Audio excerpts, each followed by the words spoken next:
नमस्कार दोस्तों, स्वागत है आपका अपना ही YouTube चैनल टुडे एग्जाम पर। दोस्तों, जैसा कि एसएससी के विभिन्न एग्जाम हेतु जो जीके जीएस के प्रैक्टिस सेट चलाई जा रही है, जिसमें हमने कहा था टोटल 35 वीडियो आएंगे। उन 35 वीडियो में से आज आप 24वीं वीडियो को वॉच कर रहे हैं। इससे पहले 23 वीडियो तथा 23 वीडियो की PDF जो बच्चे PDF ग्रुप में हैं उनको दे दिया गया है। बहुत सारे बच्चे व्हाट्सएप पे क्वेरी करते रहते हैं, जैसा कि मैं देख पाता हूं जब मैं आता हूं अपने कार्य क्षेत्र से, तो पता चलता है कि भाई ऐसी ऐसी क्वेश्चन आते हैं। बच्चे लोग पूछते रहते हैं कि अगर मैं अभी ज्वाइन करूं आपका व्हाट्सएप ग्रुप तो पहले का PDF का क्या होगा। अधिकांश बच्चे के मन में तो यही रहता है। तो ये होता है भाई कि जब भी अगर मान लीजिए इसी क्षण आप PDF ग्रुप ज्वाइन करते हैं तो आपको पास्ट की सारी PDF मिल जाती है टॉपिक वाइज के साथ, और प्ले लिस्ट भी मिल जाती है जिस भी सीरीज की आप PDF बाय करेंगे, ताकि आपकी जो है तैयारी एक सिस्टमेटिक ढंग में हो सके कि प्ले लिस्ट की वीडियो वॉच करके PDF से रिवीजन हो सके। ठीक है, तो कोई टेंशन लेने की बात नहीं। आप कभी भी जो है ज्वाइन करोगे तो आपको दिया जाएगा पास्ट की सारी PDF। चलिए शुरू करते हैं आज का ये वीडियो पहले प्रश्नों के साथ। पहले प्रश्न से पहले बता दूं कि भैया एक प्रश्न के कई सारे इंपॉर्टेंट जहरीली वाली फैक्ट होती है। ये जो भी आप सिंबल के सामने लिखा हुआ देखते हैं, ये सारे फैक्ट होते हैं जो इंडिया के किसी भी एग्जाम में जहां पे जीके जीएस की क्वेश्चन पूछी जाती होगी, हर जगह आपको काम आएगी। तो फैक्ट को जरूर कवर करना। पहला प्रश्न है, हॉकी के खेल में जब नियमों का उल्लंघन संभावित गोल को रोकता है तो अटैकिंग पक्ष को क्या दिया जाता है। अब गोल हो रहा है और जानबूझ के आप देह लगा दिए, टांग लगा दिए, गोल को जो है आप ऑब्स्ट्रक्ट कर दिए, तो उस समय आपको क्या मिलेगा, आपको टीम को क्या मिलेगा। तो आपको पेनल्टी स्ट्रोक दिया जाएगा। क्या दिया जाएगा? पेनल्टी स्ट्रोक दिया जाएगा। इसी क्वेश्चन को साधारण भाषा में एग्जामिनर आपसे पूछता है कि भाई पेनल्टी स्ट्रोक किस खेल से संबंधित है, तो आप कहते हो भैया हॉकी से संबंधित है। तो दोनों बात बराबर। अब हॉकी के थोड़ा सा फील्ड के जो है वहां से आपका डायामीटर जरूर याद रखना है। यहाँ से काफी सारे क्वेश्चन आपके एग्जाम में पूछे जाते हैं। हालांकि आपको यहाँ पे दिख रहा है कि नहीं दिख रहा है, मुझे नहीं लग रहा है कि पूरा फ्रेश दिख रहा होगा, इसीलिए मैं लिखित रूप से बताता हूँ, फिर यहाँ आके समझाऊंगा तो आप समझ जाओगे। देखिए, हॉकी खेल की वर्तमान अवधि जो है ये 60 मिनट की होती है। आजकल ये भी क्वेश्चन पूछे जाते हैं, क्योंकि जो बच्चा पहले रटा लिए है प्राचीन किताब को, उसको जो है ना दिक्कत होता है। क्यों?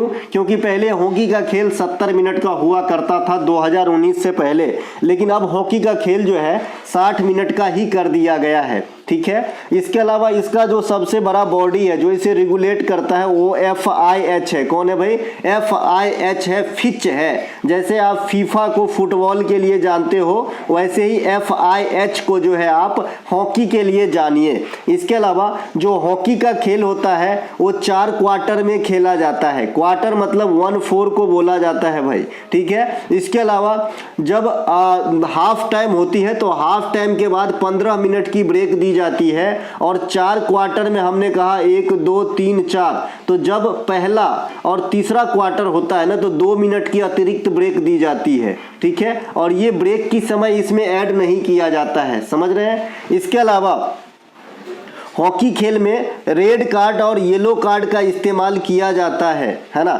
जो रेड कार्ड होता है ये खतरा वाली कार्ड है। जैसे आप आम जीवन में भी जो रेड चीज होती है वो खतरा वाली होती है। जैसे रेड सिग्नल, रुकना है भाई, आगे खतरा है। ठीक है भाई। रेड डाटा जोन या फिर रेड जोन जैसे भूकंप वगैरह में भी इस्तेमाल होती है। तो ये जो रेड जो कार्ड है, इसमें अगर दिखा दिया तो उस खिलाड़ी को मैदान से बाहर जाना पड़ता है, यानी वो पूर्णतः आरोपी सिद्ध हो गया है। इसके अलावा अगर येलो कार्ड दिया जाता है तो ये चेतावनी के लिए दिया जाता है ना, जस्ट एक क्रेडेंशियल। ठीक है, इनके अलावा ये दोनों बता दिया। इनके अलावा पेनल्टी कॉर्नर के समय जब पेनल्टी कॉर्नर मिलती है तो जो डिफेंडर टीम होता है वो गोल को मैक्सिमम 5 खिलाड़ी मिलके ही डिफेंड कर रहे होते हैं। या जैसे आप क्रिकेट में पावर प्ले सुने हैं ना कि एक दायरा होता है कि भाई पावर प्ले में इतने ही खिलाड़ी इस यार्ड के अंदर रह सकते हैं, बाहर रह सकते हैं, जैसे क्रिकेट में होता है। वैसे यहाँ पर अगर पेनल्टी कॉर्नर के अंदर खेल चल रहा है तो डिफेंडर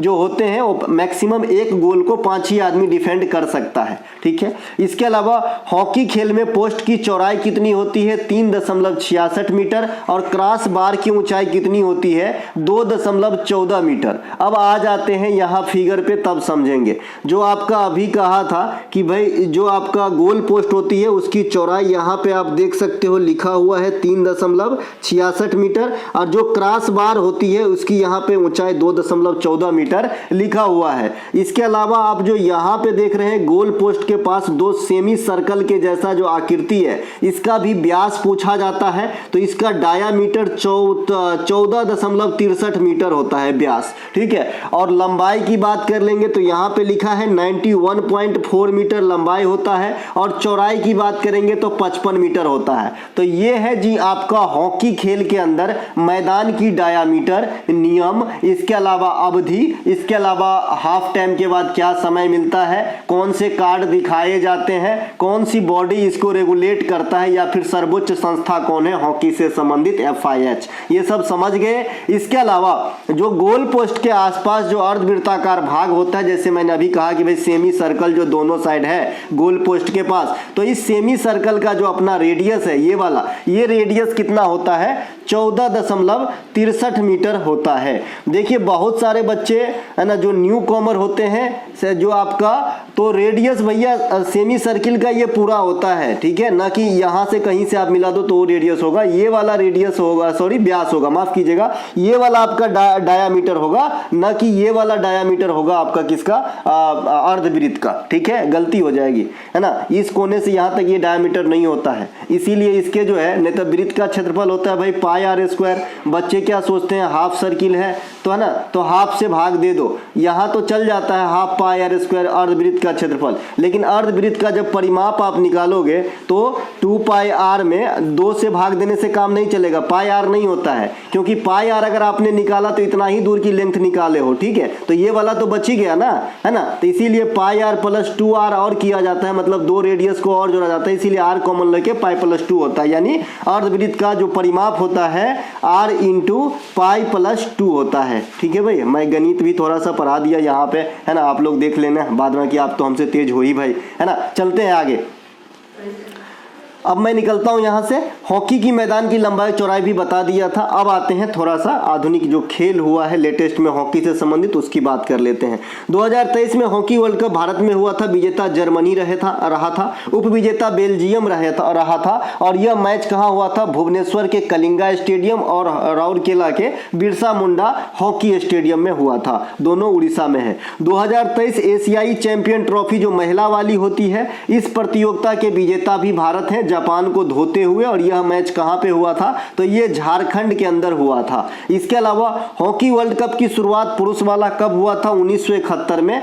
पहला विजेता कौन बना था, अपना पकुआ, और भारत पहला विजेता कब बना था, 1975। एक्चुअली भारत एक ही बार हॉकी वर्ल्ड कप जीता है, 1975 में। भारत के पुरुष हॉकी टूर्नामेंट में, है ना, कुल कितने स्वर्ण पदक मिले हैं, ये VVI पॉइंट करके रखेंगे। मैं डेढ़ 2 साल से वॉच कर रहा हूं, इस लाइन से बहुत क्वेश्चन आते हैं। देखिए आपको बर्दाश्त करना होगा, मेरे क्लास में मैं बहुत कुछ बताना चाहता हूं, मैं जो जानता हूं, है ना। आज एक बच्चे ने कमेंट किया था कि मैं चैनल का नाम नहीं लूंगा, कि ये बड़े बड़े चैनल है SSC का, सर आप इसमें पढ़ाएंगे तो मैं आपके लिए बात करूंगा। कुमार सानू जी उनके ID का नाम था। बहुत बहुत धन्यवाद, आपने मेरे लिए इतना हित की बात सोचा। लेकिन मैं आपको बता दूं मेरे पास टाइम की पाबंदी भी रहती है और मैं यहीं पढ़ाऊंगा, है ना, यहीं पढ़ाऊंगा, आज नहीं कल। मैं आशा करता हूं कि आप लोग तक ये कंटेंट जरूर पहुंचेगा और देखेंगे लोग, है ना। तो इंतजार है, लेकिन मैं यहीं पढ़ाऊंगा फिलहाल, तो अभी ऐसा कोई मनसा नहीं है, है ना। तो 8 ओलंपिक स्वर्ण पदक जो है हॉकी के अंदर आया है, और हॉकी के अंदर टोटल कितने पदक मिले हैं इंडिया को अब तक, तो 12 मिले हैं, जिसमें रजत, ब्रॉन्ज और स्वर्ण तीनों प्रकार के पदक का जो है कॉम्बिनेशन है। हॉकी में सबसे पहले 1928 एम्स्टर्डम ओलंपिक में भारत को स्वर्ण पदक मिला था। एक्चुअली ये किसी भी खेल में भारत का पहला स्वर्ण पदक था, और इस हॉकी टीम के कप्तान जयपाल सिंह मुंडा थे। मैंने ये भी पहले बता रखा हूं कि जयपाल सिंह मुंडा स्टेडियम झारखंड में है। इसके अलावा आखिरी स्वर्ण पदक हॉकी के अंदर 1980 में आया था, यहां से भी क्वेश्चन बने थे। इसके अलावा मैं आपको बता दूं कि जो टोक्यो ओलंपिक हुआ था अभी, उसमें हॉकी के खेल के अंदर कांस्य पदक से संतोष करना पड़ा था। इसके अलावा गजानन राव जोशी किस वाद्य यंत्र से संबंधित है, गजानन राव जोशी का संबंध चिकारा से है। चिकारा एक प्रकार का वाद्य यंत्र होता है भाई, चिकारा, है ना, चिकारा एक प्रकार का वाद्य यंत्र होता है। बाद बाकी चिकारा के नाम से बाबा नायक एक फिल्म में गुंडा का रोल भी अदा किया है। इसके अलावा यू कृष्णन का संबंध मैंडोलिन से है। और आज शायद ये क्वेश्चन पूछा गया था, यू कृष्णन का संबंध किस मैंडोलिन से कौन प्ले करते हैं। जीडी में आज शायद ये क्वेश्चन आया था, मैंने टेलीग्राम में अर्पित का शायद मैसेज था, देखा था, ये जो मैंडोलिन पूछा गया था। अन्नपूर्णा देवी का संबंध सुरबहार से है, तो पूछा भी गया था, तो जमाने से तो बताते आ रहा हूं, तो कहां से छूटेगा। अन्नपूर्णा देवी का संबंध सुरबहार से। बसंत शिवलीकर का संबंध वायलिन से है, ये ध्यान रखेंगे। इनके अलावा सबरी खान, सुकूर खान, पंडित राम नारायण, उस्ताद बिंदा खान, वजीर खान, आसिफ अली खान, ये सभी के संबंध जो है सारंगी से है। पंडित रविशंकर, विलायत खान, उमाशंकर मिश्रा, निखिल बनर्जी, अनुष्का शंकर, अरविंद पारेख, शंकर कृष्ण जी, है ना, अभयंकर, इस प्रकार का संबंध जो है सभी का सितार से है, तो इन्हें भी ध्यान रखेंगे।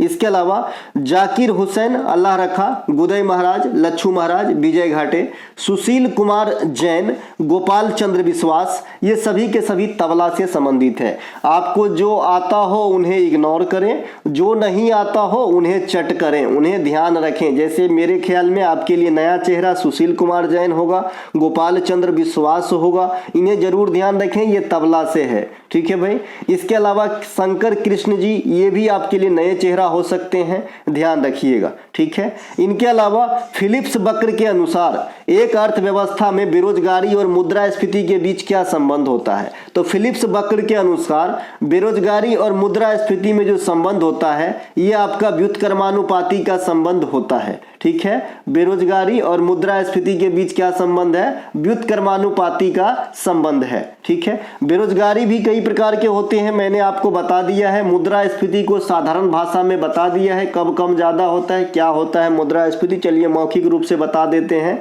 है ना। मुद्रास्फीति समान रूप से आम भाषा में कहे तो महंगाई है, पैसा ज्यादा हो जाएगा, सामान का भाव जो है ज्यादा हो जाएगा और आपके जो पैसा का मूल्य है वो घट जाएगा। आपके पास नोट ज्यादा है लेकिन नोट की जो वैल्यू है मार्केट में वो घट जाएगी, तभी मुद्रास्फीति की स्थिति उत्पन्न होती है। इसे कम करने के लिए RBI भी जो है अपना रोल अदा करता है, नोट को जो है सप्लाई कम करके या फिर नोट छापना बंद करके, है ना, या फिर जो कमर्शियल बैंक है वो लोन देना कम कर देता है, या लोन की जो बेस रेट है जो इस पे आपके लोन मिलता है उसकी दर बढ़ा देता है ताकि लोग लोन कम लेता है, जिससे पैसा लोगों के पास कम होता है, कम सामान खरीदता है, सामान जो है अपने भाव पे वापस आने लगता है। तो ये मुद्रास्फीति था। अल्पकालीन औचित्य या सीमांत लागत वक्र का आकार कैसा होता है, तो यू होता है। इसी फॉर्म में एक और क्वेश्चन आपसे पूछा जाता है कि अटलांटिक महासागर का आकार कैसा है, तो एस आकार का है, ठीक है भाई। एक जैसे क्वेश्चन को एक जगह बताने का काम करता हूं और मेरे जैसा आप भी हो सकते हो, बस थोड़ी मेरी सी जो टैक्टिस है उसको अपनाएं, लिंक करने वाली कोई भी चीज को। जैसे मैंने अभी मुद्रास्फीति है तो मैंने उसको अपने मन में दोहरा लिया और यहाँ मैं आपको पढ़ा रहा हूं तो आपको बता दिया। उसी प्रकार से आपको जो वर्ड मिले उससे संबंधित जो भी प्रश्न आपके मार्केट में अवेलेबल है उसकी थोड़ी सी रिवीजन, इसे लिंकिंग प्रोसेस कहते हैं, ठीक है। और एक्स्ट्रा फैक्ट तो मैं देता हूं, वो तो रामबाण है ही। इसके अलावा पूर्ण प्रतियोगिता के अंदर किसी फर्म का मांग वक्र कैसा होता है, हमेशा ओ एक्स अक्ष पे होता है, ओ मतलब यहां वाला और एक्स यहां मतलब। इसके अलावा संतुलन स्तर बिंदु की स्थिति कब उत्पन्न होती है, जिसे हम ब्रेक इवन पॉइंट कहते हैं, तो ये भाई जब कुल आय कुल लागत के बराबर हो जाए ना तो क्या हो जाता है, संतुलित अवस्था प्राप्त हो जाती है, जिसे ब्रेक इवन पॉइंट कहा जाता है। कर की दर यानी टैक्स, कर मतलब टैक्स है यहाँ पे, है ना, कर के मतलब टैक्स होता है। टैक्स की दर और कर राजस्व दोनों के बीच के जो संबंध है वो लॉफर वक्र के द्वारा दर्शाया जाता है, डायरेक्ट याद रखेंगे। एक लॉरेंज वक्र भी है, लॉफर लॉरेंज दोनों सेम जैसा नाम है लेकिन याद अलग अलग रखना है। जो लॉरेंज वक्र है ये आय की विषमता या आय वितरण को दर्शाता है, जो खाई है ना, अमीरी गरीबी आप कह सकते हो, तो ये वाला जो है लॉरेंज वक्र के द्वारा दर्शाया जाता है। आय वितरण कहिए या फिर आय का विषमता मतलब क्या, जो एक जैसा नहीं हो, असमान हो, तो ये सब जो है इस वक्र में दर्शाया जाता है। प्रसिद्ध सहेलियों की बारी किस राज्य में स्थित है, सहेलियों की बारी, आपने रानी की बावरी सुना होगा, उसी प्रकार से ये सहेलियों की बावरी है। आने वाले एग्जाम में जो है ये क्वेश्चन आपके आ सकते हैं, है ना। जैसा एग्जामिनर सोचता है वैसे ही सोच के आपके लिए लाता हूं। आप लोग लाइक नहीं करते हो ये बात अलग है, ठीक है भाई, दिल पे पत्थर रख के लाइक नहीं करते ये मुझे पता है, क्योंकि आपको भी पता है कि जो कंटेंट है वो जेन्युइन है, जो एग्जाम में डायरेक्ट आती है, लेकिन आप लाइक नहीं करोगे, है ना। प्रसिद्ध सहेलियों की बारी जो है ये राजस्थान में है। राजस्थान के उदयपुर स्थित सहेलियों की बारी का निर्माण महाराणा संग्राम सिंह ने करवाया था। देखिए उदयपुर इसलिए भी फेमस होने जा रहा है क्योंकि ये भारत का पहला राम रामसर शहर है, चर्चा का विषय बना है, एग्जामिनर क्वेश्चन दागेगा। उदयपुर की झीलों का शहर कहा जाता है। उदयपुर शहर का निर्माण महाराज उदय सिंह सेकेंड ने करवाया था। इसके अलावा यह भारत का पहला रामसर शहर घोषित किया गया है। रानी की बावड़ी इसी प्रकार का है, यह गुजरात में स्थित है। इसे यूनेस्को ने 2014 में जो है अधिकृत किया था, किसे, रानी की बावड़ी को। इसके अलावा प्रसिद्ध 2.5 दिन का झोपड़ा, इसका निर्माण कुतुबुद्दीन ऐबक ने करवाया था। यह राजस्थान के अजमेर में है, इसे भी ध्यान रखेंगे। इनके अलावा राजस्थान के पुष्कर मेला का आयोजन होता है। राजस्थान में पुष्कर मेला को ही ऊंट मेला कहा जाता है और राजस्थान के बीकानेर में इंटरनेशनल ऊंट महोत्सव होता है। तो दोनों अलग अलग है। अंतर्राष्ट्रीय ऊंट फेस्टिवल बीकानेर में होता है, जबकि पुष्कर मेला को ही ऊंट मेला भी कहा जाता है। तो दोनों अलग अलग चीज है, दोनों राजस्थान की चीज है। इसके अलावा राजस्थान के जोधपुर में उम्मेद भवन है, उम्मेद भवन। इसके अलावा माउंट आबू जो जैन तीर्थ स्थल है, दिलवारा वाला, तो ये तो आप जानते ही हैं। राजस्थान के जयपुर में हवा महल स्थित है। जयपुर शहर का निर्माण महाराजा जय सिंह सेकेंड ने करवाया था। इसे भारत में पिंक सिटी कहा जाता है, गुलाबी शहर कहा जाता है। साथ ही साथ जयपुर को चार दीवारी वाला शहर कहा जाता है। चार दीवारी मतलब घिरा हुआ नहीं होता है कोई चीज, चार दीवारी गांव में कहता है लोग, हमारे मैथिली में ऐसे चार दीवारी कहा जाता है। हमारा जो भैया घर की भाषा है मैथिली है, हम मिथिलांचल बिहार से हैं, आप तो भी जानते ही होंगे। इनके अलावा हवा महल का निर्माण महाराजा सवाई प्रताप सिंह ने करवाया था। राजस्थान के चित्तौड़ में विजय स्तंभ का निर्माण राणा कुंभा ने करवाया था।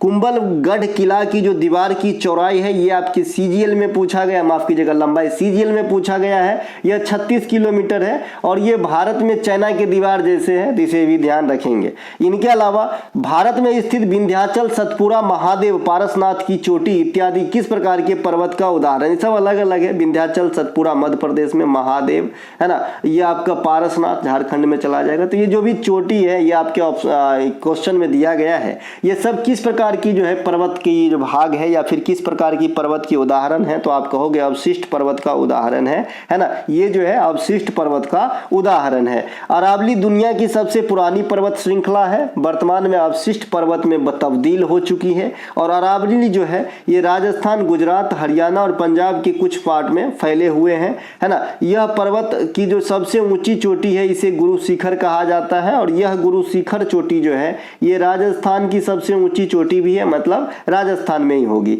झारखंड की सबसे ऊंची चोटी पारसनाथ की चोटी है ना। और इसी पारसनाथ की चोटी में जैन धर्म से संबंधित तीर्थस्थल समेध शिखर है, ध्यान रखेंगे, है ना। इसके अलावा जैन धर्म में समझता वो वाला चीज तो जाने होंगे ना, सलेखना क्या होता है बताए थे भाई, बिना अन्न जल ग्रहण करते हुए अपने प्राणों को त्यागना ही सलेखना कहलाती है, जो जैन धर्म में एक कठिन प्रोसेस है। और नमन है ऐसे संत साधु को जो भाई इस प्रकार से जो है अपने जीवन को, है ना, मृत्यु को जीता है। इनके अलावा हिमालय पर्वत दुनिया में सबसे नवीन बलत पर्वत का उदाहरण है, जिसका निर्माण भारतीय तथा यूरेशियन प्लेट के टकराने से हुई। हिमालय के स्थान पे प्राचीन काल में टेथिज सागर स्थित था। सतपुड़ा और विंध्य पर्वतमाला के बीच में नर्मदा नदी स्थित है। नर्मदा नदी का उद्गम मध्य प्रदेश के अमरकंटक की चोटी से होती है। यह पश्चिम दिशा में बहती है, अरब सागर में गिरती है। पेनिनसुलर यानी प्रायद्वीपीय भारत की सबसे बड़ी नदी है जो अरब सागर में गिरती है। प्रायद्वीपीय भारत की वैसे सबसे बड़ी नदी गोदावरी है, लेकिन यह बंगाल की खाड़ी में गिरती है, जबकि सबसे बड़ी अरब सागर में गिरने वाली पेनिनसुलर इंडिया की नदी जो है ये नर्मदा ही होगी। इसके अलावा नर्मदा नदी को मध्य प्रदेश का जीवन रेखा कहा जाता है। नर्मदा नदी डेल्टा का निर्माण नहीं करता है। डेल्टा के आकार भी पूछा गया है आपके एग्जाम में, त्रिभुजाकार होता है। और आपसे ये भी पूछा गया है कि सिंधु सभ्यता की जो आकार है लगभग कैसा था, तो लगभग ये भी त्रिभुजाकार था, ठीक है। तो दोनों को एक ही जगह ध्यान रखेंगे। इसके अलावा रेलवे में ने तो एक बार ये क्वेश्चन पूछ लिया कि प्रिज्म का आकार कैसा होता है। भाई प्रिज्म का आकार कैसा होता है प्रिज्म का, तो ये भी त्रिभुजाकार होता है। तो यहाँ 3 क्वेश्चन त्रिभुज से बनते हैं, ठीक है। इसके अलावा एक क्वेश्चन और त्रिभुज से बनता है। अगर आपको याद हो कि नेपाल की जो झंडा है वो किस रूप में है, तो दोहरे त्रिभुज के रूप में है, ठीक है। तो ये भी एक क्वेश्चन है। तो इस प्रकार से इसे कहते हैं लिंकिंग प्रोसेस, ठीक है। इसके अलावा जो नर्मदा नदी है यह भ्रंश घाटी से होकर बहती है ना। और एगो बरमुडा ट्रायंगल, लो एगो और आ गया बरमुडा ट्रायंगल, ठीक है, कि ये किस महासागर में स्थित है, एगो और ट्रायंगल से क्वेश्चन है, तो इस प्रकार से आपको याद आता जाएगा, ठीक है। इसके अलावा यह भ्रंश घाटी है ना से फॉलो करती है, भ्रंश घाटी को ताप्ती भी फॉलो करती है। सरदार सरोवर बांध, नर्मदेश्वर बांध, इंदिरा गांधी बांध परियोजना, ओमकारेश्वर भी इसी पे है, नर्मदा पर स्थित है, ठीक है। इनके अलावा छोटा नागपुर का जो पठार का विस्तार है ये झारखंड, उड़ीसा, बिहार और छत्तीसगढ़।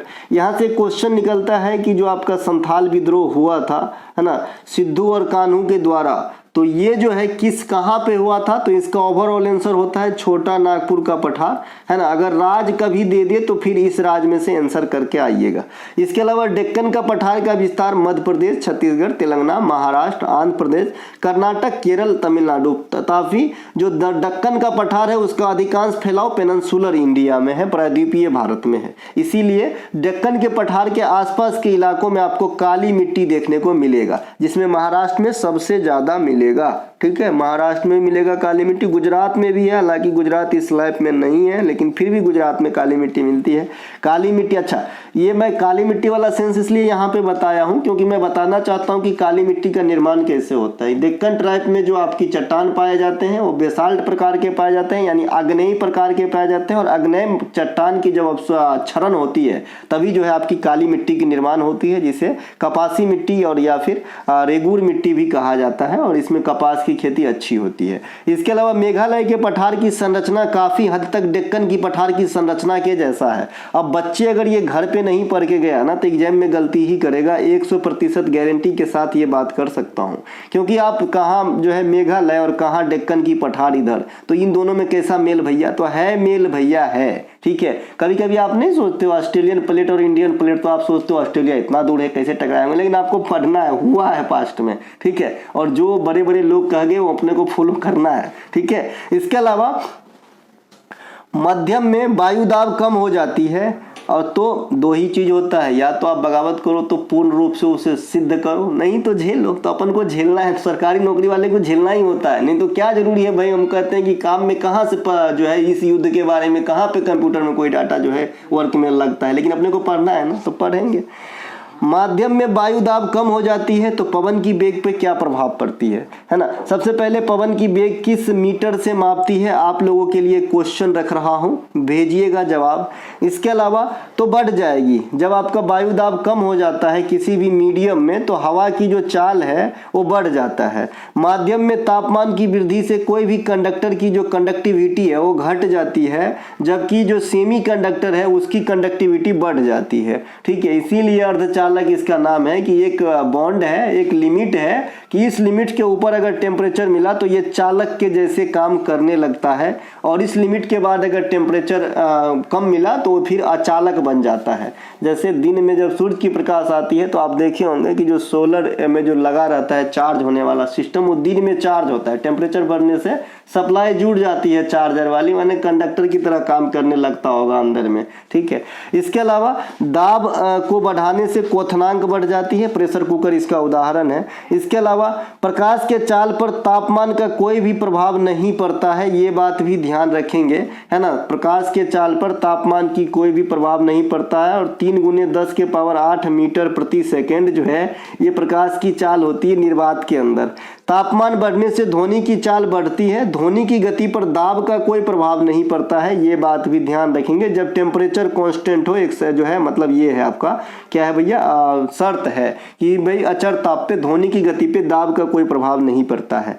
आयतन बढ़ने से घनत्व घटता है, क्योंकि आयतन और घनत्व एक दूसरे के व्युत्क्रमानुपाती कह सकते हैं, इसीलिए 4 डिग्री सेल्सियस पे जो है वाटर की जो है आपका घनत्व सबसे ज्यादा होता है और आयतन सबसे कम होता है, इसीलिए ये भी क्वेश्चन पूछा जाता है। प्रकाश अनुप्रस्थ तरंग है जबकि ध्वनि अनुदैर्घ्य तरंग है। अनुप्रस्थ तरंग को गमन के लिए कोई भी मीडियम की आवश्यकता नहीं होती, अर्थात यह निर्वात में भी जो है फ्लो होगी, और अनुदैर्घ्य तरंग को मीडियम की हमेशा आवश्यकता होती है, इसीलिए यह निर्वात में या फिर जहां वायुमंडल नहीं है वहां पे जो है ध्वनि को नहीं सुना जा सकता है। ध्वनि में एक विशेष कमी है कि ध्रुवन की घटना नहीं होती है, बाद में की व्यक्तीकरण, परावर्तन, अपवर्तन सभी होती है। इसके अलावा जो श्रव्य ध्वनि है, अपश्रव्य ध्वनि है, पराश्रव्य ध्वनि है, यहाँ से काफ़ी क्वेश्चन आपके एग्जाम में आते हैं। जो 20 हर्ट्ज से नीचे की ध्वनि है ना, तो ये जो है आपका अपश्रव्य ध्वनि है, श्रव्य ध्वनि है। इसे भी हम नहीं सुनते हैं, लेकिन कुछ प्राणी जैसे कुत्ता, चमगादड़ ये सब सुन लेते हैं। तभी हम कहते हैं कि कुत्ता अगर अनयूजुअल तरीका से कुछ आवाज़ निकाल रहा है तो कुछ अनहोनी होने वाला है, क्योंकि वो सुन रहा होता है। ठीक है। इसके अलावा जो 20 हर्ज से 20,000 हर्ज के बीच में है, ये है भैया श्रव्य ध्वनि, इसे हम लोग सुनते हैं। और जो 20,000 से ऊपर की ध्वनि है वो प्राश्रव्य हो जाता है, इसे भी कुत्ता चमगादड़ सुनते हैं, लेकिन हम लोग नहीं सुनते हैं। दशकठिया लोक नृत्य का संबंध किस राज्य से है, तो ये उड़ीसा में है। दशकठिया लोक नृत्य उड़ीसा में। उड़ीसा के अन्य लोक नृत्य में आएंगे तो पाइका इंपॉर्टेंट है, पाइका काफी पूछे जाते हैं। छऊ 3 जगह है बता रखे हैं, सरायकेला, पुरुलिया और मयूरभंज। तो जो मयूरभंज का छऊ है उड़ीसा में आएगा। और उड़ीसा के छऊ में एक विशेष फैसिलिटी है कि इसमें नकाब का इस्तेमाल नहीं किया जाता है, मुखौटा नहीं लगाया जाता है। घुमरा मैंने बताया था भाई कि घूमर है राजस्थान में, जो भील समुदाय की महिलाओं के द्वारा स्टार्ट किया गया था। वर्तमान में राजस्थान के सभी समुदाय के द्वारा लगभग किया जाता है, जिसमें भील और मीना प्रमुख है। और ये गणगौर फेस्टिवल के अवसर पे विशेष रूप से किया जाता है। लेकिन जो घुमरा है वो आपका उड़ीसा का है, और ये महिला प्रधान नृत्य है भाई। घूमर जो राजस्थान में होती है। बाघा नाच ये भी उड़ीसा में होता है। किसाबारी उड़ीसा में होती है। गोटी पुआ उड़ीसा में होती है। और ओडिसी में स्टार है, क्योंकि ये उड़ीसा में होती है, लेकिन ये क्लासिकल डांस है। 8 क्लासिकल में एक ओडिसी भी है। उड़ीसा के प्रमुख त्योहार में आएंगे कोणार्क नृत्य महोत्सव, रजा पर्व, नौखाई नवकलेश्वर, धनु यात्रा त्योहार, भगवान जगन्नाथ रथ यात्रा त्योहार। ये सभी के सभी उड़ीसा के अंदर मनाए जाते हैं।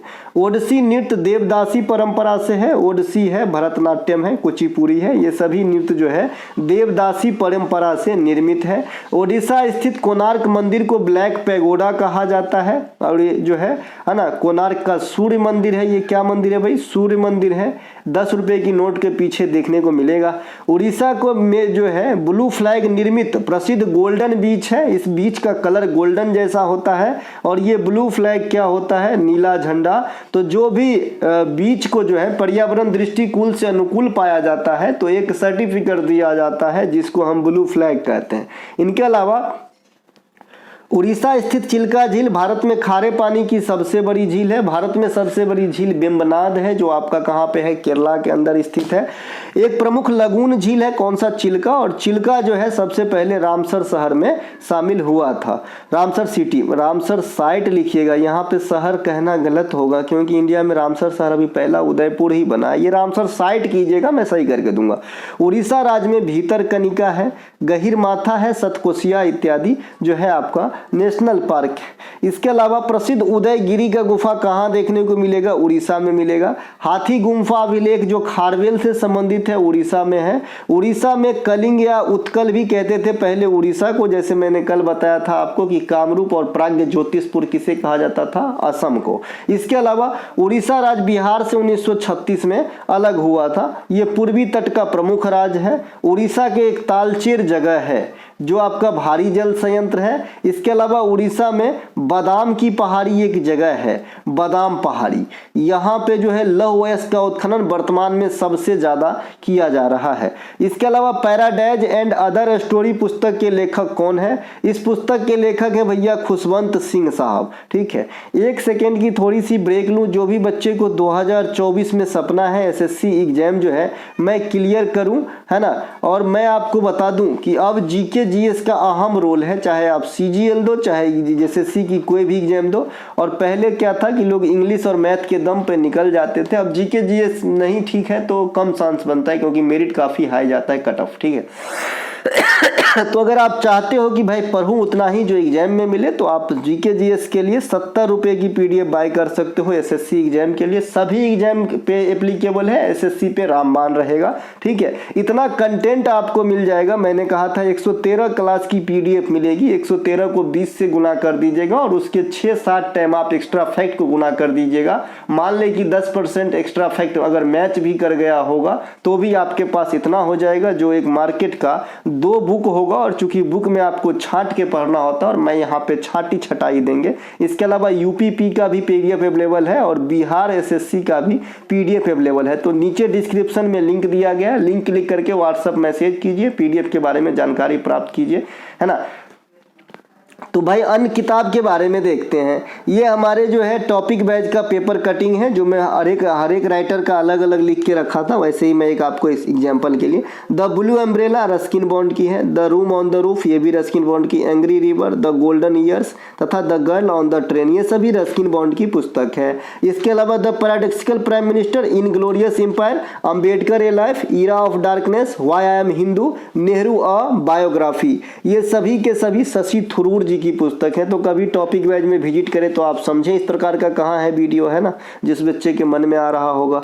India after Gandhi, Gandhi before India, the Commonwealth of cricket, makers of modern India सभी रामचंद्र गुहा जी की पुस्तक है। द अनटचेबल कूली, है ना। इसके अलावा two lives and a bird, the village baba ये जो है आपका क्या है भैया, मुल्क राज आनंद का। मालगुडी डेज गाइड ये आर.के. नारायण की पुस्तक है। तो इस प्रकार की टॉपिक वाइज में विजिट करेंगे, आपको एक ही जगह सभी मिलेगा एक जैसा चीज। प्रधानमंत्री किसान मानधन योजना में न्यूनतम पेंशन की राशि कितनी है भैया, 3,000 रुपये की राशि है किसान मानधन योजना में। लेकिन वो ऐसा स्थिति में है कि मुझे नहीं लगता है कि इसकी लाभ किसान ले पाएंगे। पता है कैसे, है ना, लेंगे भाई भगवान समझिए। देखिए 1840 वर्ष तो इसकी रखा गया है भाई, आपकी एज होना चाहिए। अगर आप 39 वर्ष के हो तो आप एलिजिबल हो, ठीक है। अगर आप 41 वर्ष के हो तो नहीं हो, अगर आप 17 वर्ष के हो तो भी नहीं हो, ठीक है। तो 18 से 40, लेकिन आपको जो पेंशन मिलेगा जब आपकी उम्र 60 वर्ष हो जाएगी ना तब मिलेगा, ठीक है, समझ रहे हैं। कोई ऐसा होता है भाई, एलआईसी की प्लान भी ऐसी होती है कि आपको 10 किस्त भरना है, लेकिन 20 किस्त की जो टाइम होगी तब आपको मिलेगा, ठीक है। इस योजना की शुरुआत लघु और सीमांत किसान को पेंशन उद्देश्य के देने के उद्देश्य से 2019 में शुरू किया गया था। शिलान्यास हुआ था आपका झारखंड रांची से, है ना। प्रधानमंत्री किसान सम्मान निधि योजना ये भी किसान के लिए भी 2019 में आया था, गोरखपुर से स्टार्ट किया गया था और इसमें जो है 6,000 की सालाना राशि उनके बैंक खाते में 3 किस्तों में दिया जाता है 4 महीने के अंतराल पे। अब आते हैं प्रधानमंत्री सुरक्षा बीमा योजना, यहाँ से काफी क्वेश्चन आते हैं। प्रधानमंत्री सुरक्षा बीमा योजना है और एक और प्रधानमंत्री जीवन ज्योति बीमा योजना है। दोनों में जो सम एश्योर्ड रकम है वो बराबर है, 2 लाख रुपया है, लेकिन आप में थोड़ा सा जो है रिस्ट्रिक्शन अलग अलग है। प्रधानमंत्री सुरक्षा बीमा योजना के तहत लाभार्थी को 2 लाख की राशि दिया जाता है। प्रधानमंत्री सुरक्षा बीमा की शुरुआत 2015 में हुई थी, वित्त मंत्रालय के द्वारा की गई थी। इस योजना में न्यूनतम 12 रुपया प्रति वर्ष प्रीमियम रखी गई है तथा लाभार्थी की उम्र सीमा 18 से 70 वर्ष तक रखी गई है, ठीक है। यहाँ पे प्रति माह करना होगा। इसके अलावा प्रधानमंत्री जीवन ज्योति बीमा योजना, इसमें लाभार्थी का उम्र 18 से 50 वर्ष रखा गया है। इसकी शुरुआत भी 2015 में किया गया था। इसमें सदस्यता हेतु प्रति वर्ष 330 रुपये की प्रीमियम जमा करनी होती है, ठीक है। दुर्घटना या मृत्यु के पश्चात 2 लाख रुपए की राशि दी जाती है। दोनों में 2-2 लाख रुपए की राशि है, दोनों में एज फैक्टर थोड़ा अलग है ना। प्रधानमंत्री सुरक्षा बीमा में आपका 18 से 70 और जो आपका जीवन ज्योति बीमा योजना है 18 से 50 और एगो अटल पेंशन योजना इसी प्रकार का है 18 से 40 वर्ष। तो ये तीनों एज फैक्टर वाला जरूर ध्यान रखिएगा, काम आती है। इनके अलावा कौन सी पंचवर्षीय योजना उदारीकरण सहित विभिन्न राजकोषीय और आर्थिक सुधारों को शुरू करने के लिए प्रसिद्ध है? तो भैया आप सभी जानते हैं कि भारत में जब क्राइसिस से निपटने के लिए पीवी नरसिम्हा राव के सरकार के काल में 8वीं पंचवर्षीय योजना में उदारीकरण, वैश्वीकरण और निजीकरण को इंट्रोड्यूस करवाया गया, तो 8वीं हो जाएगा। 7वीं और 8वीं पंचवर्षीय योजना के बीच, है ना, पहले 2 वार्षिक योजना चलाई गई 1990 से 92, इस प्रकार का 1966 से 1969 जो है 3 वार्षिक योजना और चलाए गए थे, जिसे आपका योजना अवकाश के काल कहा गया था। रोलिंग योजना की अवधारणा मैंने कल बताया था 1978 से 83 जनता पार्टी की सरकार ने दी थी, हालांकि यह 1980 में जो है आपका ब्रेक हो गया था। तो ये तीनों बात भी और ध्यान रखना है। 8वीं पंचवर्षीय योजना का मुख्य उद्देश्य क्या था? मानव संसाधन में विकास करना। इस योजना में लक्ष्य 5.6% रखा गया था, लेकिन 6.68% की प्राप्ति होते हुए यह सफल योजना रहा था। 8वीं पंचवर्षीय योजना के दौरान विश्व व्यापार संगठन WTO की स्थापना 1995 में हुआ था और 1995 में ये जो है 1 जनवरी को हुआ था, तो उसी दिन जो है भारत संस्थापक देश में शामिल थे। ये आपके जीडी में पूछा गया इस बार क्वेश्चन। इसके अलावा 8वीं पंचवर्षीय योजना के दौरान 1993 में प्रधानमंत्री रोजगार योजना की शुरुआत की गई थी। 8वीं पंचवर्षीय योजना को भारतीय इतिहास में अर्थव्यवस्था का उदारीकरण के रूप में जाना जाता है। इस पंचवर्षीय योजना की अवधि 92 से 97। इसी पंचवर्षीय योजना में नई आर्थिक नीति जिसके तहत निजीकरण, वैश्वीकरण और उदारीकरण को इंट्रोड्यूस करवाया गया प्रधानमंत्री पीवी नरसिम्हा राव थे, है ना, जिन्हें इस बार की जो है भारत रत्न में शामिल किया गया है। चौधरी चरण सिंह, पीवी नरसिम्हा राव, लाल कृष्ण आडवाणी और आपका कर्पूरी ठाकुर और MS स्वामीनाथन, 3-5 आदमी में। इनके अलावा नेट बॉल में कुल कितने प्लेयर होते हैं? बाद में कि 1 से 5 तक पंचवर्षीय योजना की पूरी डाटा मैं दे चुका हूं। उपलब्धि क्या है, उद्देश्य क्या है, लक्ष्य कितनी प्राप्ति हुई, किस मॉडल पे था, कब ईस्वी था, पंचवर्षीय योजना की उपज कहाँ की है, रूस की है। भारत में कितने पंचवर्षीय योजना बने? 12 बने। अंतिम कौन रहा? 12 से 17, 12वां कौन बनाता था? नीति योजना आयोग बनाता था। योजना आयोग की समाप्ति कब हुई? 15 में हुई। कौन आया? नीति आयोग आया। सब बात बता दिया हूँ। नेट बॉल में कुल कितने प्लेयर होते हैं? तो नेट बॉल में बात करेंगे तो आपका प्लेयर जो होता है नेट बॉल में, ये 7 प्लेयर होता है। कितना होता है? 7 प्लेयर होता है नेट बॉल के अंदर। नेट बॉल में 60 मिनट की खेल होती है। हॉकी के जैसा ये भी 4 क्वार्टर में खेले जाते हैं। हॉकी, फुटबॉल और क्रिकेट में 11 खिलाड़ी होते हैं। बास्केटबॉल में 5 खिलाड़ी, वॉलीबॉल में 6 खिलाड़ी और बेसबॉल में 9 खिलाड़ी होते हैं। रग्बी फुटबॉल में 15 खिलाड़ी, आइस हॉकी में 6 खिलाड़ी, पोलो में 4 खिलाड़ी, वाटर पोलो में 7 खिलाड़ी, कबड्डी में भी 7 खिलाड़ी होते हैं, लेकिन रिजर्व सहित पूछेगा तो 12 खिलाड़ी होगा। खो खो में 12 खिलाड़ी होता है, 9 एक्टिव रहता है और 3 जो है इनएक्टिव रहता है। तो खो खो में अगर आपसे एक्टिव पूछे तो 9, अगर सीधे सीधे पूछे खो खो में तो 9। खो खो में कुल कितने खिलाड़ी होते हैं रिजर्व सहित, तब 12 आंसर करना है ना। इसीलिए वीडियो देखना भी जरूरी है। कई सारे ऐसे फैक्ट होते हैं जो PDF कवर नहीं करवा पाता। इसके अलावा वर्ल्ड तैराकी चैंपियनशिप में 8 लेन होती है, जबकि ओलंपिक स्विमिंग पूल में जो लेन होती है वो 10 लेन वाली होती है। ये भी आपके VVI क्वेश्चन है, ध्यान रखेंगे। इनके अलावा अब तक भारतीय सुप्रीम कोर्ट में कुल कितने महिला न्यायाधीश जो है नियुक्त हो चुके हैं? चूंकि ये क्वेश्चन हाल में राइज हुआ आपके SSC के एग्जाम में, मैं वहां से इस क्वेश्चन को पकड़ लिया हूं। आने वाले दिन में एग्जामिनर आपको यहां तक क्वेश्चन पूछेगा, ठीक है। लिख लेना किसी चाणक्य के रफ वाली डायरी में, और मैं जो बोलता हूं लगभग सही हो जाता है दोस्त, ठीक है। तो विश्वास करो, करना होगा तभी काम बनेगी, है ना। इसके अलावा मैंने आपसे ये भी कहा, आप दुनिया में कहीं भी पढ़िए, किसी का भी कोर्स लेके पढ़िए, मुझे कोई आपत्ति नहीं। आपके पास पैसा है, आप कोर्स खरीद रहे हो, कोई दिक्कत नहीं है। लेकिन मैं बात ये जरूर कहूंगा कि अगर आप मेरा कंटेंट को बढ़िया से वॉच करते हैं, रिवीजन कर लेते हैं, अब जिस विधि से, चाहे तो आप लिख के, चाहे तो हम PDF से, हम बिजनेस करने नहीं बैठे, हम आपको सिर्फ अवगत करा रहा हूं सच्चाई से कि भाई बहुत ज्यादा न पढ़ते हुए, कम पढ़ा के भी नौकरी लिया जा सकता है, ठीक है। क्योंकि मुझे PhD नहीं करनी, नौकरी चाहिए, और पढ़ना बहुत कुछ होता है नौकरी के लिए, सिर्फ GK GS ही नहीं है। तो भाई पढ़ो उतना ही जितना काम आए, इसी पे काम कर रहा हूं और अब तक तो सफल हुआ हूं, आगे माता जी की दया, ठीक है।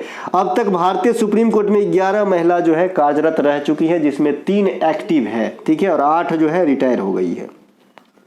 सबसे पहले फातिमा बीबी मैडम 1989 में आई थी, है ना, और 2024 में इन्हें पद्म भूषण दिया गया है। इनका निधन हो गया और ये तमिलनाडु राज्य में राज्यपाल रह चुकी है ना। इनके अलावा सुप्रीम कोर्ट में वर्तमान जो है भी एक्टिव महिला न्यायाधीश ये BB नागरत्ना, बेला त्रिवेदी और हिमा कोहली। हिमा कोहली तेलंगाना राज्य के जो है प्रथम महिला मुख्य न्यायाधीश रही थी। वर्तमान में हाई कोर्ट में महिला मुख्य न्यायाधीश भारत के पहले हाई कोर्ट के महिला मुख्य न्यायाधीश लीला से, हिमाचल प्रदेश। हाई कोर्ट की व्यवस्था आर्टिकल 214 करती है। हाई कोर्ट अभिलेख न्यायालय या रिकॉर्ड न्यायालय है 215 में है। हाई कोर्ट में न्यायाधीश की रिटायरमेंट उम्र 62 वर्ष है, जबकि सुप्रीम कोर्ट में 65 वर्ष है।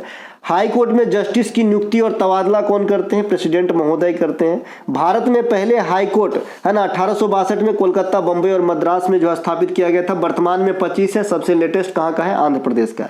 लक्षद्वीप जो है ये आपका केरल हाई कोर्ट के अधीन काम करता है, और अंडमान निकोबार जो है ये कलकत्ता हाई कोर्ट के जो है अधिकार क्षेत्र में आते हैं। विश्व एथलेटिक्स चैंपियनशिप 2023 में भारत का रैंक क्या रहा था? तो ये 18वां रैंक रहा था। विश्व एथलेटिक्स चैंपियनशिप 2023 कहाँ पे? हंगरी के बुडापेस्ट में हुआ, जहां भारत को एक ही पदक प्राप्त हुआ, वो भी स्वर्ण पदक। किसके द्वारा? नीरज चोपड़ा के द्वारा। और कई सारे देशों के साथ संयुक्त रूप से 18वें पोजीशन पे हम रहे थे। इस एथलेटिक्स चैंपियनशिप में पहला स्थान अमेरिका को प्राप्त हुआ था, जिसको 12 पदक प्राप्त हुआ था। विश्व एथलेटिक्स चैंपियनशिप 2022 अमेरिका के ओरेगन में हुआ था, और 23 वाला आपने देखा कि हंगरी के बुडापेस्ट में हुआ था। Neeraj Chopra world athletics championship में गोल्ड मेडल जीतने वाले भारत का पहला खिलाड़ी है। और कितना मीटर थ्रो किया था ये भी इंपॉर्टेंट होता है। इनके भैया भाला कितना दूर गए ये भी क्वेश्चन पूछा जाता है। तो जो स्वर्ण पदक जीता वो 88.17 मीटर भाला फेंक कर जीता था। नीरज चोपड़ा टोक्यो ओलंपिक 2020 में एकमात्र गोल्ड दिलाया था भारत को। कितना मीटर फेंका था? 87.58 मीटर जो है फेंका था। तो कहीं ना कहीं देखिए निरंतर सुधार हो रहे हैं इनमें। इनके अलावा फतेह अली खान किस घराने के संस्थापक है? भैया पटियाला घराने के। मेवाती घराने के संस्थापक इंदौर के उस्ताद घग्गे नजीर खान और उस्ताद वाहिद खान ने की थी। संस्थापक पंडित इसके संस्थापक ये हो गया पंडित जसराज, मोतीराम, मनीराम, संजीव अभ्यंकर, रतन मोहन शर्मा, ये सभी मेवाती घराने के हो जाएंगे। अभी आपके मेवाती घराने से पूछा गया था, पंडित जसराज को पूछा गया था, है ना। किराना घराना अब्दुल वाहिद खान और अब्दुल करीम खान ने किए थे। इस घराने के प्रमुख कलाकार भीमसेन जोशी, गंगूबाई हंगल, सवाई गंधर्व, सुरेश बाबू माने, प्रभा अत्रे, मणिक वर्मा, ये सब। ग्वालियर घराने के संस्थापक हस्सू खान, हद्दू खान, नत्थू खान। इनका नाम ही इतना क्रिटिक है कि आपको ऐसे ही याद हो जाएगा। इसमें जो आपके कलाकार हैं ओमकार नाथ ठाकुर, विनायक राव पटवर्धन, नारायण राव व्यास, विष्णु दिगंबर पुलस्कर। इनके अलावा आगरा घराना हाजी सुजान खान, उस्ताद फैयाज खान संस्थापक में आ जाएंगे। इसके अलावा उस्ताद घग्गे खुदा बख्श, फैयाज खान, लताफत हुसैन, दिनकर काकनी, ये सभी के सभी इसमें कलाकार में आ जाएंगे। बनारस घराने के संस्थापक पंडित राम सहाय को माना जाता है। शंभू समीर, गोपाल मिश्रा, हनुमान प्रसाद मिश्रा, नारायण विनायक, ये सभी बनारस घराने में आ जाएंगे। रामपुर घराना के संस्थापक उस्ताद इनायत खान है। अन्य कलाकार में गुलाम मुस्तफा खान, उस्ताद निसार खान, उस्ताद राशिद खान अब हमारे बीच नहीं है। इनका गाना भी गा के सुनाया था। अब तो गाना भी बैन कर दिया है मेरे। कल मैं गाना गाया था, आपको बताया ना कि कल मैं गाना गाया था। कल का वीडियो का इंट्रो देखिएगा। एक गाना जो है, जाने कहाँ गए वो दिन, है ना, कहते थे तेरे राह में नजरों को हम बिछाएंगे, मैं नेमी जोकर पिक्चर का गीत था वो मैं गाना गाया। इतना ज्यादा मिल गया भैया आवाज की यूट्यूब वाले कॉपीराइट लिख के भेज दिया कि ये गाना इस पिक्चर का। कहो तो मैं कट जो है 1 मिनट का वो भेज दूंगा टेलीग्राम पे, आप लोग सुन लीजिएगा। पटियाला घराना संस्थापक फतेह अली खान, उस्ताद अली बख्श, बड़े गुलाम खान, अजय चक्रवर्ती, रजा अली खान, बेगम अख्तर, है ना। तो आप लोग मुझे ये भी बता देना जरा, अगर किसी को यूट्यूब के बारे में नॉलेज हो तो। कोई आदमी गाना जब गाता है तो उसको स्ट्राइक क्यों नहीं आता है? भैया मैं तो गाया, मुझे स्ट्राइक दे दिया यार, है ना। कॉपीराइट लिख के दे दिया और लिखा था कि 2 ऑप्शन है आपके पास, या तो जिनकी गाना है उनको दे दो इसकी जो है मतलब वो भी जो ऐड आता है उसका, या फिर आप जो है इसको कट कर दो। तो मैंने कट कर दिया। अलकनंदा नदी से पिंडार कहाँ मिलती है? कर्णप्रयाग में।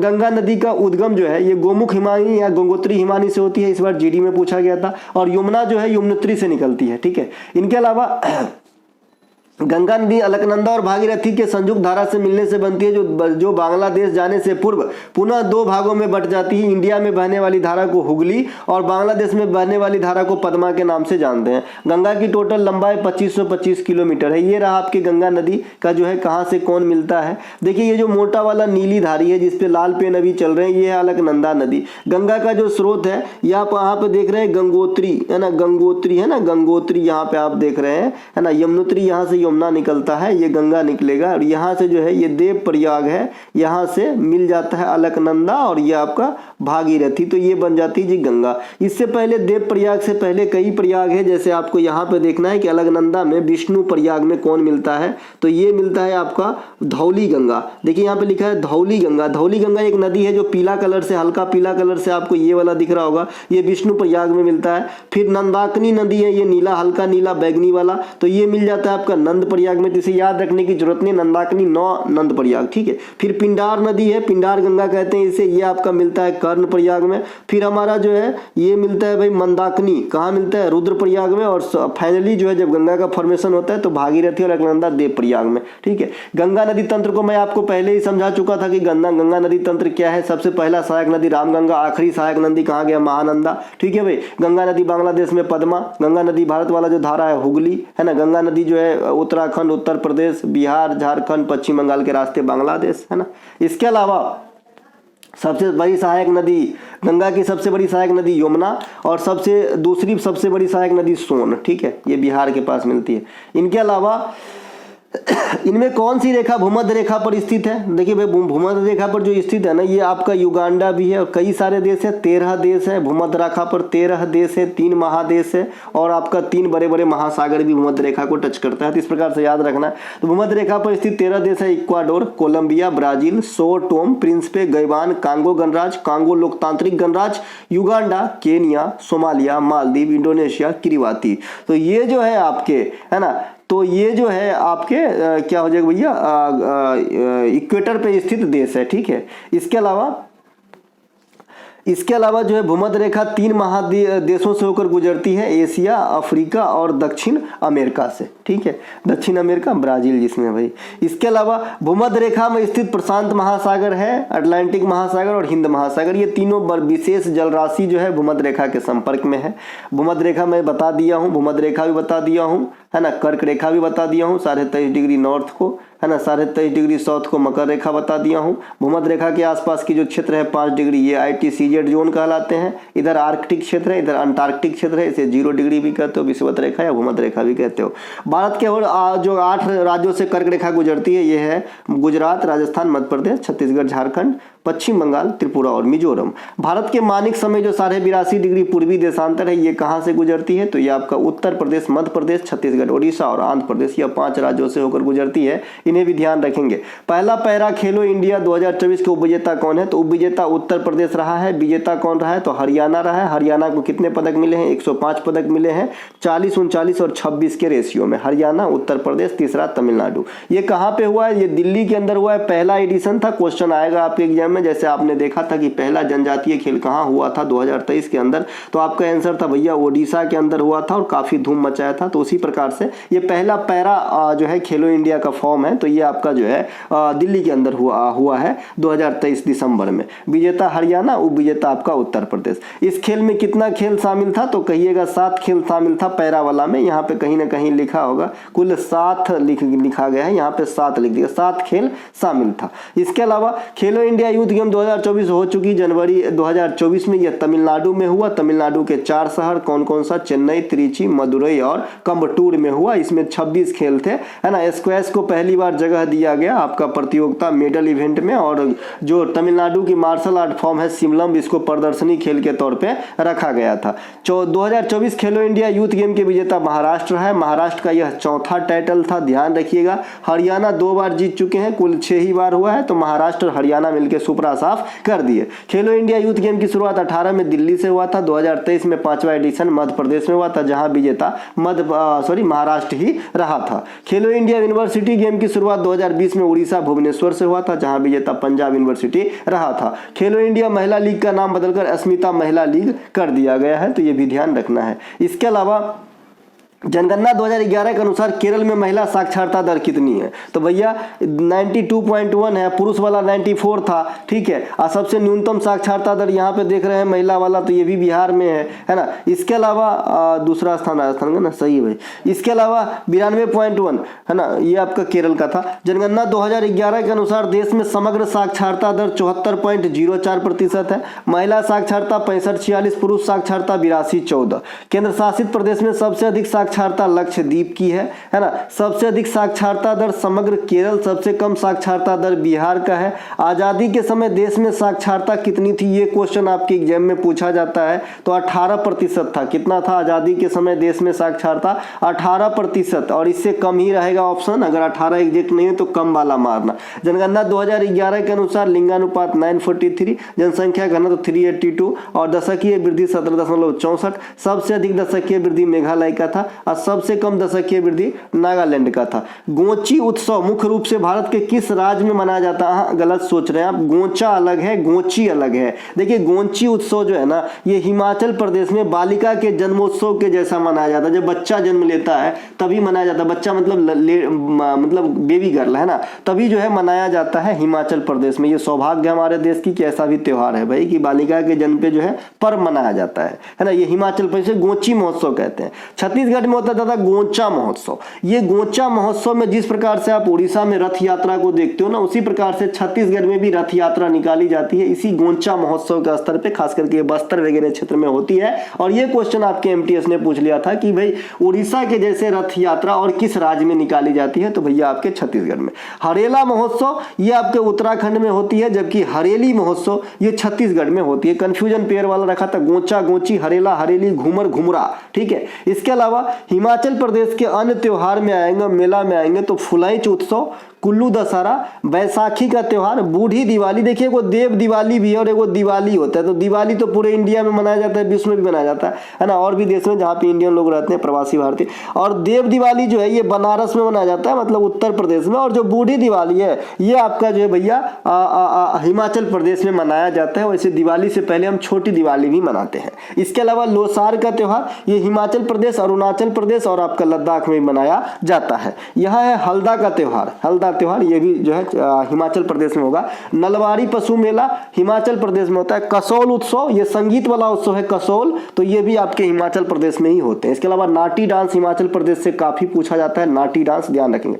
छत्तीसगढ़ के प्रमुख त्यौहार में आएंगे बस्तर दशहरा, पोला महोत्सव। देखिए मैंने बताया कि भाई पोला महोत्सव में अगर ऑप्शन न रहे तो छत्तीसगढ़ न रहे तो एमपी लगा देना, और एमपी न रहे तो महाराष्ट्र लगा देना, ठीक है। देखिए कोई ना कोई एक ही रहेगा, हालांकि ये तीनों जगह किया जाता है, सबसे ज्यादा छत्तीसगढ़ में, फिर महाराष्ट्र में। ये किसान से संबंधित पर्व है। इसके अलावा महारानी विक्टोरिया को केसर हिंद की उपाधि प्रदान करने के लिए दिल्ली दरबार का आयोजन किस गवर्नर जनरल के काल में किया गया था या वायसराय के काल में किया गया था? तो लॉर्ड लीटन के काल में किया गया था। लीटन के काल में वर्नाक्युलर प्रेस एक्ट और इंडियन आर्म्स एक्ट 1878 भी पेश किया गया था। ये वर्नाक्युलर वाला जो है प्रेस के स्वतंत्रता पे अंकुश लगाता था। इसके अलावा लीटन के समय जो है सिविल सेवा में जो प्रवेश की उम्र सीमा थी 21 से घटाकर 19 कर दिया था। इसके अलावा 1878 से 80 तक जो है इसी के काल में द्वितीय अफगान युद्ध भी हुआ था। बंगाल विभाजन, विक्टोरिया मेमोरियल की स्थापना, स्मारक संरक्षण अधिनियम 1904 माफ कीजिएगा, ये सभी कर्जन के समय आया था। बनारस हिंदू विश्वविद्यालय की स्थापना,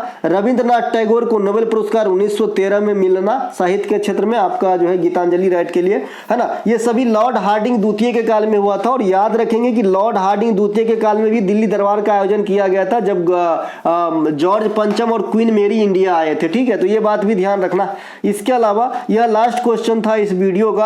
अगर आपको अच्छा लगा हो तो लाइक जरूर करें, है ना, और अपने दोस्तों में शेयर जरूर करें। दोस्तों एकदम प्योरली कंटेंट दूंगा। एसएससी के एग्जाम में जो आपको हूबहू आएगा वैसा ही कंटेंट है, जैसा कि आप जानते होंगे। तो भैया लाइक कर दो, पैसे नहीं लगते हैं। पीडीएफ से संबंधित कोई भी जानकारी चाहिए डिस्क्रिप्शन में लिंक है ना, लिंक क्लिक करके जो है पीडीएफ संबंधित जानकारी ले सकते हैं। जय हिंद, हम मिलेंगे अगले वीडियो में।